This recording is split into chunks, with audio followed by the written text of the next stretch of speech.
O Senhor esteja convosco. Proclamação do Evangelho de Jesus Cristo segundo Lucas. Naquele tempo, Maria disse: A minha alma engrandece o Senhor, e meu espírito se alegra em Deus, meu Salvador, porque Ele olhou para a humildade de sua serva.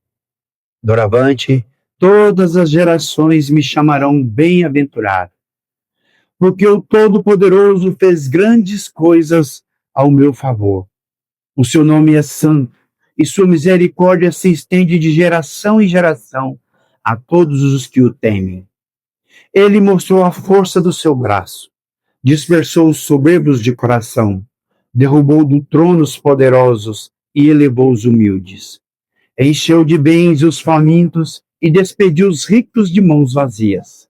Socorreu Israel, seu servo, lembrando-se de sua misericórdia, conforme prometera aos nossos pais, em favor de Abraão e de sua descendência para sempre. Maria ficou 3 meses com Isabel, depois voltou para casa. Palavra da salvação. Ave Maria, cheia de graça, o Senhor é convosco. Bendita sois vós entre as mulheres, bendito é o fruto do vosso ventre, Jesus. Santa Maria, Mãe de Deus, rogai por nós, pecadores, agora e na hora de nossa morte. Podemos assentar um minutinho, amados irmãos e irmãs, nesta segunda-feira da 4ª semana do Advento, né? Estamos às portas do Natal, hoje é dia 22, todo mundo estava aqui sexta-feira confessando, né? Dando uma geral na vida, se ajeitando para receber Jesus que vem, e vem para nos salvar. A liturgia de hoje ela é muito interessante para nós. A liturgia de hoje mostra para nós o que é um coração grato, agradecido. Quando nós olhamos para essas duas leituras de hoje, nós vemos a reação de Ana e de Nossa Senhora sobre aquilo que Deus realiza na vida delas. A primeira leitura mostra a história de Ana. Ana era estéril. Se a gente pega lá no livro de 1 Samuel, nós vamos entender a história dela. Ela era estéril, não podia ter filhos, né? E estava sempre buscando a Deus no templo, acompanhando o marido dela também. Então, uma mulher que sempre pedia a Deus a graça de não passar essa vergonha de não ter filhos. A gente pega na palavra, a gente vai ver lá, ela até comenta com Deus naquele momento de dificuldade. Me tira essa humilhação, minhas adversárias ficam me provocando, né? E ela vai pedindo a Deus com insistência, até que Deus escuta Ana. Então, eu vou pegar na palavra de Deus, 1 Samuel, capítulo 1, para que nós possamos entender essa passagem. É muito importante quando a gente pega a palavra de Deus, a gente pega um pouquinho antes, né? Porque um texto fora do contexto vira pretexto. Não é a ideia da liturgia, mas nós precisamos compreender esse conteúdo da palavra. Então a palavra nos fala, no capítulo 1, de toda essa dificuldade de Ana. No versículo 11 em diante, a palavra nos diz assim: E fez um voto dizendo: Senhor dos exércitos, se vos dignardes a olhar para a aflição de vossa serva e vos lembrardes de mim, não vos esquecerdes de vossa escrava e lhe derdes um filho varão, eu o consagrarei ao Senhor durante todos os dias de sua vida, e a navalha não passará sobre sua cabeça. É interessante essa palavra porque ela, mesmo na dificuldade, mesmo na provação, ela fala para Deus o que ela quer. Um filho varão. E a palavra segue, versículo 12. Prolongando ela a sua oração diante do Senhor, Eli, o sacerdote do templo, observava os movimentos de seus lábios. Ana, porém, falava no seu coração, apenas movia os seus lábios, sem lhe ouvir a voz. ele julgando-a ébria, o sacerdote pensou que ela estava bêbada, porque ela só clamava, clamava, clamava ali assim, no coração dela, na presença de Deus. Ele julgando-a ébria, julgando que ela estava bêbada, falou-lhe: até quando estarás tu embriagada? Vai-te e deixa passar o teu vinho. No versículo 15 ela diz assim: não é assim, meu senhor, respondeu ela. Eu sou uma mulher aflita, não bebi nem vinho nem álcool, mas derramo a minha lágrima, a minha alma na presença do Senhor. Não tomes a tua escrava por uma pessoa frívola, porque é a grandeza de minha dor e de minha aflição que me faz falar até aqui. Ele respondeu: vá em paz, e o Deus de Israel conceda o que lhe pedes. Quantas vezes na vida a gente está em busca de algo e nós estamos orando, a gente escuta tantas pessoas falando assim que não dá, que não pode. Todos nós enfrentamos obstáculos na nossa oração. Todos nós enfrentamos obstáculos até que Deus se manifeste na nossa vida. Até que Deus concretiza aquilo que a gente está buscando. Então, o que a gente precisa ter? Perseverança, muita fé, muita oração e saber esperar o tempo de Deus. E o tempo de Deus chega na vida de Ana. Tanto que na primeira leitura do Evangelho, da liturgia de hoje, ela vai cumprir a promessa que ela fez para Deus. Ela pega um bezerro, ela pega lá as suas ofertas, vai oferecer um sacrifício de louvor a Deus e entregar o dom que Deus confiou a ela, que é um filho. Deus tirou a vergonha que ela estava passando, que ela estava vivendo, e ela vai lá cumprir a promessa que ela fez a Deus.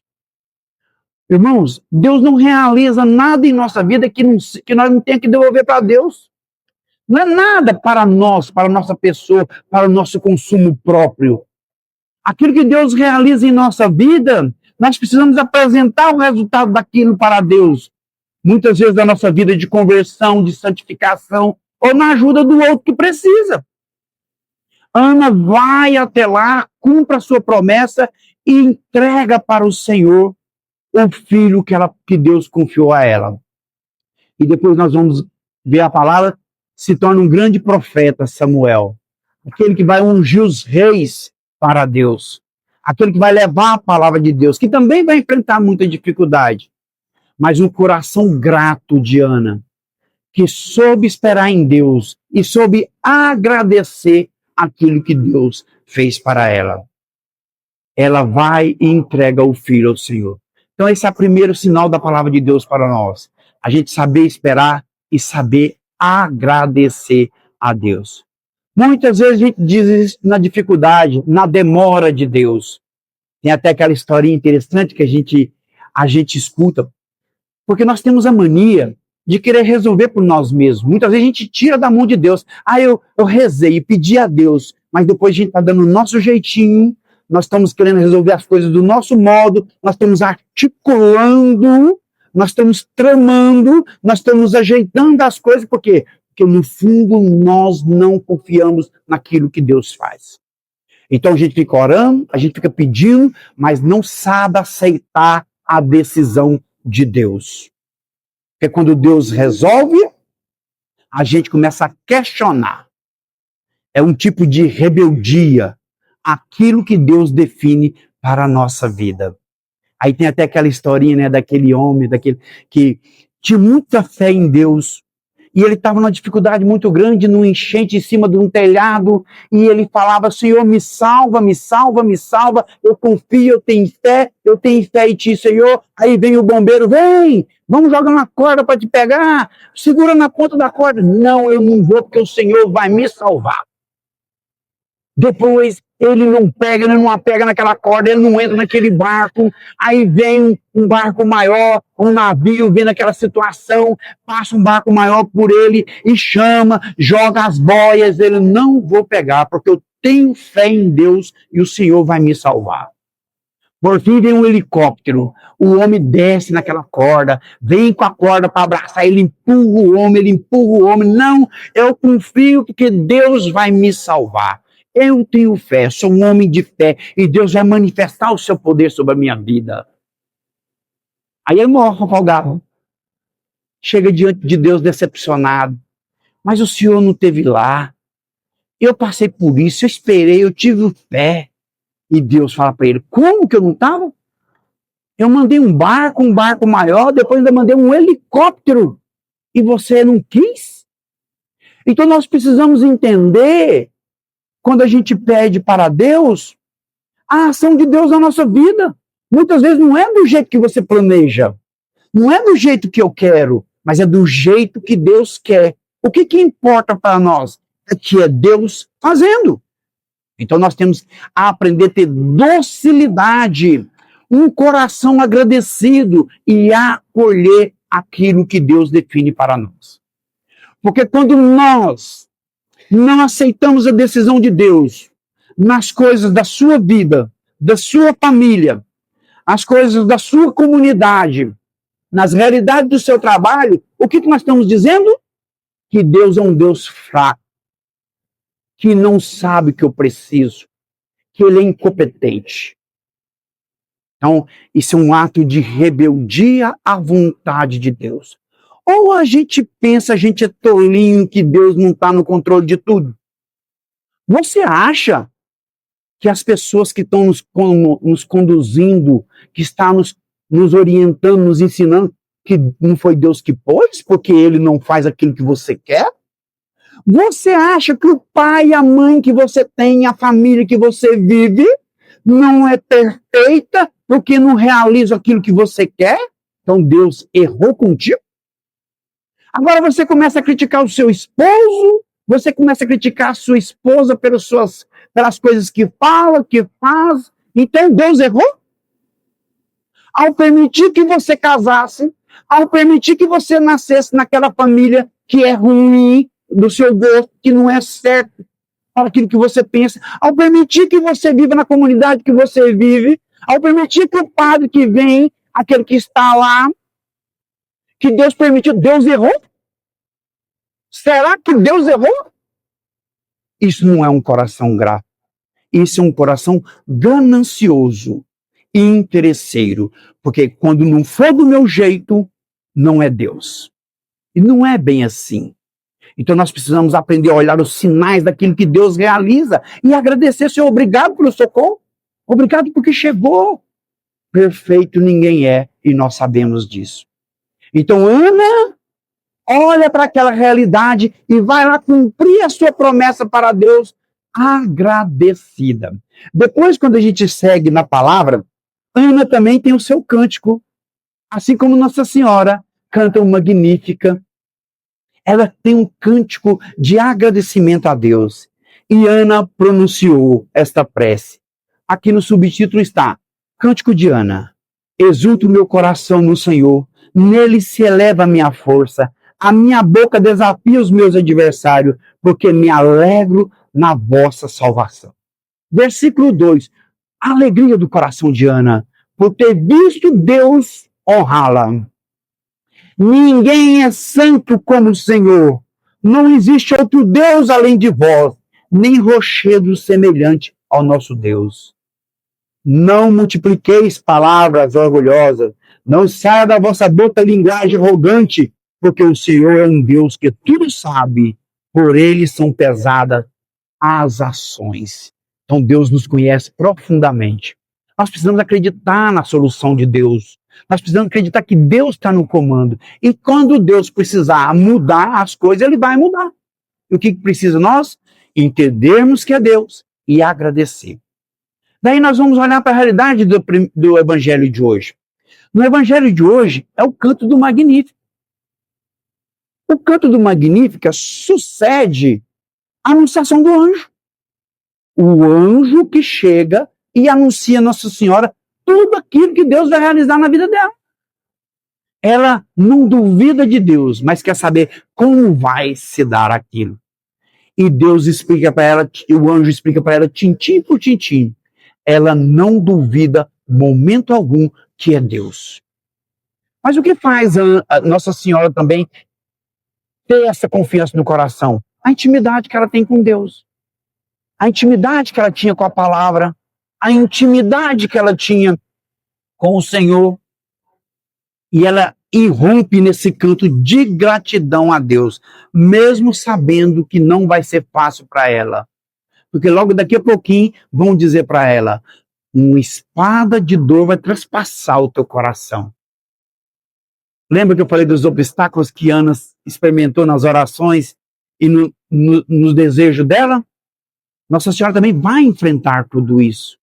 Mas esse coração grato de Nossa Senhora, sabendo que Deus realiza a vontade dele na vida dela, ela rompe nesse canto de louvor. A minha alma engrandece o Senhor, e o meu espírito exulta em Deus, meu Salvador. Porque ele olhou para a humildade de sua serva. Vamos prestar atenção numa coisa. Quem que Deus se revela? Por que Deus se revelou a Ana e realizou o desejo dela? Porque na humildade, na simplicidade, ela se prostrou diante de Deus e ela clamou o poder de Deus. O que Nossa Senhora fala no seu canto aqui agora? Porque Deus olhou a humildade de sua serva. Amados irmãos e irmãs, e o caminho para essa experiência com o amor de Deus é a simplicidade de coração e a obediência a Deus. É a humildade. Um coração arrogante não consegue nada de Deus. Não adianta você pensar que tramando os seus pauzinhos, dando o seu jeitinho, organizando a sua turma, que as coisas vão dar certo. Não vão, porque aí não tem Deus. Não tem Deus. Não adianta que você, no meio da sua família, comece a organizar as coisas por trás do seu esposo, por trás da sua esposa, que você começa a tramar com os irmãos contra o teu pai, contra a tua mãe. Deus não está aí. Por mais que aparenta ser justo aquilo que você faz. Porque Deus não olha para um coração soberbo. Deus não olha para um coração arrogante. Deus não olha para um coração que trama. Deus olha para a humildade, para a subserviência, pela entrega total, pela humildade. Porque quem é humilde e quem obedece a Deus, isso é um sinal de confiança. Por mais que você enfrentar provações e dificuldades, Deus vai se manifestar. Vamos pedir a Deus essa graça, de nós termos esse coração grato de Ana e de Nossa Senhora por aquilo que Deus realiza na nossa vida. Porque eu duvido, se você olhar para a sua história, para a sua vida, Deus não tenha manifestado muitos sinais de graça na sua vida. Duvido que você não tenha pedido muitas coisas para Deus e quando Deus realizou, você falou assim, não é bem assim. Não era do jeito que eu queria. Que nós tenhamos um coração dócil, humilde, para acolher a vontade de Deus. E também para acolher Jesus que vem. Quem foi que acolheu Jesus quando Jesus nasceu? Uma manjedoura, humilde, simples, porque não tinha lugar para Jesus nos palácios, não tinha lugar para Jesus, São José e Maria nas hospedarias, nos quartos bons, e olha que ele procurou, hein? Bateram a porta na cara dele e mandaram ele para o estábulo. O estábulo acolheu, então vira um milagre. Nós precisamos ter uma mente, um coração de estábulo, de simplicidade, de humildade, para acolher Jesus neste Natal. Vamos pedir ao Senhor que Ele nos conceda essa graça da humildade, da obediência, da perseverança e da oração que não cessa nunca. E depois da gratidão. A gratidão abre as portas do céu. Louvado seja nosso Senhor Jesus Cristo, para sempre seja louvado.